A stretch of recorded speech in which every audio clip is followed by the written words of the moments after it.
Hello everyone, welcome to my YouTube channel study junction point. आज का हमारा topic है हर्ष का साम्राज्य विस्तार और प्रशासन। पार्ट 1 जिन्होंने नहीं देखा वो जाकर देख सकते हैं। इसमें हम पार्ट 2 करेंगे। इसमें आप इस टॉपिक को पूरा कवर कर देंगे। इसमें हम प्रशासन पढ़ेंगे।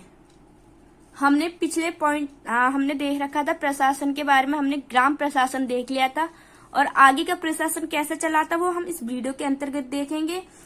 अगर आपको इस वीडियो के नोट्स चाहिए तो आप कमेंट बॉक्स में बता सकते हैं। अगर इस टॉपिक से जुड़ी कोई भी क्वेरी हो तो आप हमें कमेंट कर सकते हैं। हमने पार्ट 1 के अंतर्गत ग्राम प्रशासन तक देख लिया था। इसके अलावा हम आज जो टॉपिक हम शुरू करने वाले हैं, तो आज जो हम वीडियो शुरू करने वाले हैं वो सैन्य संगठन से स्टार्ट करेंगे। तो कंफ्यूज नहीं होना है। जिन लोगों को कंफ्यूजन हो रही है वो पार्ट 1 देखे, फिर उसके बाद पार्ट 2 देखे तो आपको क्लियर हो जाएगा। सैन्य संगठन। हर्षवर्धन एक विशाल साम्राज्य का स्वामी था। उसने अपने साम्राज्य का विस्तार काफी अच्छा कर रखा था और काफी बड़े साम्राज्य का स्वामी था। अपने साम्राज्य में आंतरिक सुरक्षा बनाए रखने के लिए तथा बाहरी शत्रुओं से सीमाओं की सुरक्षा करने के लिए एक विशाल एवं संगठित सेना की आवश्यकता थी। देखो, हर्ष ने साम्राज्य का विस्तार कर लिया, सब कुछ कर लिया। अब उस साम्राज्य को सुरक्षित भी तो रखना है। उसको कैसे रखना है? तो उसने सैन्य संगठन बनाया। सैन्य संगठन में देखो, हैंसन ने लिखा कि हर्ष ने अपने गज सेना बढ़ाकर 60,000 तथा अश्व सेना बढ़ाकर 1 लाख कर दी थी। पहले उसकी सेना चाहे कितनी भी रही हो, मतलब 40 रही हो, 50 रही हो, लेकिन अब उसने जब साम्राज्य का विस्तार हो गया तो उसने अपने साम्राज्य में जो गज सेना थी वो 60,000 कर दी थी। अश्व सेना जो घोड़ों पे चलने वाली सेना थी वो 1 लाख कर दी थी। उसकी सेना में 6 लाख स्थायी सैनिक थे। जो परमानेंट सैनिक थे वो 6 लाख थे। हर्ष के काल तक आते आते रथ सेना का प्रयोग समाप्त हो गया था। जो आपने देखा होगा कि रथ पे बैठ के जो युद्ध करते हैं वो जो हर्ष के समय तक आते आते समाप्त हो गया था। नौसेना का उल्लेख मिलता है। सेना के 3 प्रमुख अंग थे: पैदल, घोड़सवार और हस्त। पैदल चलने वाली सेना जो पैदल चलकर युद्ध करेगी और सुरक्षा करेगी। घोड़े पे सवार सेना और हाथियों पर चलने वाली सेना। 3 प्रमुख अंग थे हर्ष के साम्राज्य की सैनिक संगठन में। ठीक है, देखो वो तो होगी बाहरी सुरक्षा के लिए। उसने युद्ध में जो भी कुछ करना है उसके लिए सैनिक संगठन बना रखा था। अब जो सेना है वो हर गांव के हर हिस्से में तो नहीं पहुंच सकती, इसलिए उसने पुलिस व्यवस्था थी वो भी कर रखी थी अपने साम्राज्य के अंतर्गत। आंतरिक सुरक्षा व्यवस्था बनाए रखने के लिए पुलिस विभाग था। इसके भी कुछ अधिकारियों का नाम मिलते हैं। देखो, आंतरिक सुरक्षा के लिए भी पुलिस विभाग था। कुछ अधिकारियों के नाम भी मिले, जैसे दंडपासक, डंडा और रस्सी रखने वाला, डांडिक केवल डंडा रखने वाला आदि। इस विभाग के प्रमुख कर्मचारी थे जो मैंने बताया, दंडपासक और डांडिक। इन अधिकारियों के अतिरिक्त गुप्तचर भी होते थे जो छिपकर अपराधियों का पता लगाते थे। सीक्रेट जो रहते, मतलब अभी तो आपने देखा होगा पुलिस की यूनिफॉर्म पहन के अपराधी को पकड़ रहे हैं। कुछ होते ना सीक्रेट की यूनिफॉर्म नहीं पहनी पर अपराधों को खत्म करना है, उस टाइप से गुप्तचर हुआ करते थे हर्ष के साम्राज्य में, हर्ष के प्रशासन में, है ना। उसका प्रशासन के अंदर ही पड़ रहे ना। उसके बाद देखो, न्याय व्यवस्था कैसी थी। हैंसन ने लिखा कि शासन काम ईमानदारी से होने के कारण अपराधियों की संख्या बहुत कम थी। हमने पहले ही पढ़ा था कि जो हर्षवर्धन था काफी न्यायप्रिय और ईमानदार था। अपराध कम थे क्योंकि सारा काम ईमानदारी से हो रहा था। राज्य के विरुद्ध षड्यंत्र करने वाले आजीवन कैद की सजा दी जाती थी। अगर कोई व्यक्ति राज्य के खिलाफ कोई षड्यंत्र करता है तो उसे आजीवन, मतलब हमेशा के लिए कैद दी जाती थी। कैदी बना दिया जाता था। फौजीदारी के अपराधियों को कड़ा दंड दिया जाता था। जनगणन अपराधों के लिए कान, नाक, हाथ, पैर काट दिए जाते थे। अब देखो, षड्यंत्र राज्य के खिलाफ जो षड्यंत्र कर रहा है उसको तो हमेशा के लिए कैद कर दी। अब उससे थोड़ा कम वाले जो गुनाह कर रहे हैं, जो अपराधी हैं, उनके नाक, कान, हाथ ये सब काट दिए जाते थे। कम से कम उनको एहसास हो उस चीज का, है ना, इसलिए किया जाता हो शायद। और न्याय व्यवस्था अच्छी थी हर्ष के शासनकाल में। आय व्यवस्था के साधन। हर्षवर्धन के शासनकाल में जनता पे हल्के कर लगाए गए थे। हर्षवर्धन के शासनकाल में जो टैक्स था बहुत कम लगा रखा था, मतलब कम थे, मतलब हल्के थे। राज्य की मुख्य आय कृषि योग्य भूमि से प्राप्त राजस्व था।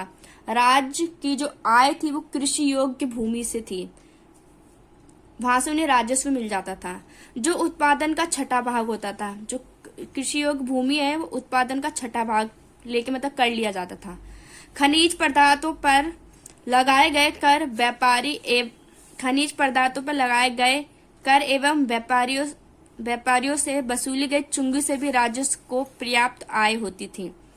देखो, कृषि से तो उन्हें आय मिल रही थी, मतलब वो टैक्स मिल रहा था। इसके अलावा देखो वहां जो काम होते जैसे व्यापारी हो गई, चुंगी वसूल करना, इससे भी राज्य में आय बढ़ती थी। न्यायालयों में अभियुक्ताओं पर लगाए गए जुर्माने, मतलब कोई अपराध, मतलब आपने आज के टाइम पे देखा होगा ना, वो कर देते हैं। आपने देखा होगा आजकल चालान वगैरह जो कट जाता है, वैसे जो कोई अपराधी है, मतलब अपराधी नहीं है, किसी चीज को लेकर उसने कोई जुर्म कर दिया है, वो वहीं बात खत्म हो रही है, तो जुर्माना ले दे के, मतलब पैसे ले दे के जो काम हो जाता था, तो वो भी सीधे राज्य की आय में जाएगा। न्यायालय शुल्क भी आय के साधन थे, लेकिन मुख्य रूप से राज्य को कृषि योग्य भूमि से पर्याप्त राजस्व होता था। देखो यहाँ पे सीधी सीधी बात की कि ये सब तो होता ही था कि व्यापारी से कर ले लिया, चुंगी ले ली, चुंगी वाले से जो कर मिला वो राज्य में गया, मतलब टैक्स मिला। न्यायालय में जो अभियुक्त होते थे उनसे जुर्माना लगा के ले लिया, है ना, शुल्क, मतलब ये सब उसके साधन थे आय के। लेकिन जो मुख्य साधन था आय का वो था कृषि से टैक्स लेना, कृषि योग्य भूमि से टैक्स लेना। इसका भी एक रूल था कि कृषि योग्य भूमि से ही टैक्स लेंगे, ये नहीं कि बंजर भूमि और उस पर आप टैक्स लगा दो, तो देंगे कैसे किसान है ना। भूमि खेती की सीमा निश्चित थी। राज्य की ओर से भूमि की नपाई की जाती थी। राज्य की ओर से भूमि की नपाई कर दी गई कि इस बंदे को अगर इतनी मिली गई है, अगली बार भी उतनी ही होनी चाहिए, ज्यादा ना बढ़ जाए, है ना।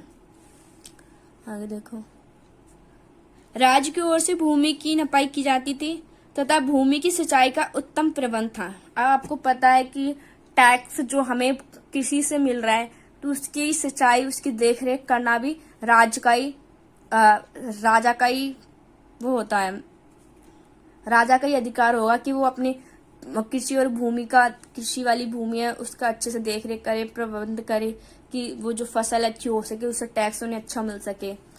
राज्य के व्यय के विषय में हैंगसन ने लिखा कि राज्य को उसके 4 भाग किए जाते थे।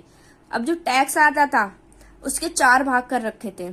एक भाग धार्मिक कार्य तथा राज्य के व्यय के विषय में हैंगसन ने लिखा कि राज्य को उसके 4 भाग किए जाते थे। एक भाग धार्मिक कार्य तथा राज्य के कामों में खर्च किया जाता। पहला भाग दो किसमें खर्च होता था, कार्य मतलब धार्मिक कार्य, और राज्य के कार्य मतलब राज्य के देखरेख करने में।